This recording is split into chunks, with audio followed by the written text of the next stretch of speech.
Hello, my name is Taylor Smith. I'm an engineer here at Datalogics, and in this video, I'm going to show you some of the different calls our Datalogics PDF Utility API can do. Whether you're a developer or an enterprise user, the Datalogics PDF Utility API provides you with powerful document conversion capabilities that are easy to implement into your own custom projects and solutions. The Datalogics PDF Utility API is available in the AWS Marketplace and can be spun up in just a few quick clicks. If you'd like to try our API for free, make sure to check out our page as we'll be offering a free 30-day trial. Now let's get started. The first call I'd like to demonstrate for you today is transforming a docx file into a PDF file by calling our PDF route. Send the request to the server, and after just a second or so, the server responds with our fully PDF-ified PDF resume.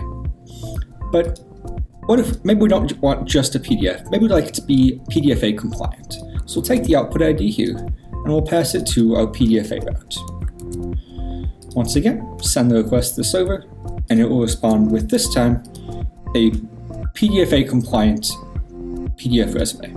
And if we open up here, we can see that Acrobat does say that it claims PDFA compliance.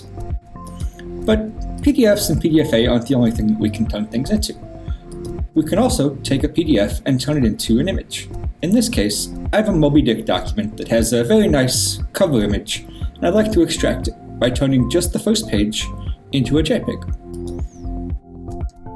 Once again, the server sends us back our file, in this case a zip with all the images we requested, which is just this one thumbnail. As you can see, this is a beautiful Moby Dick thumbnail from my web store.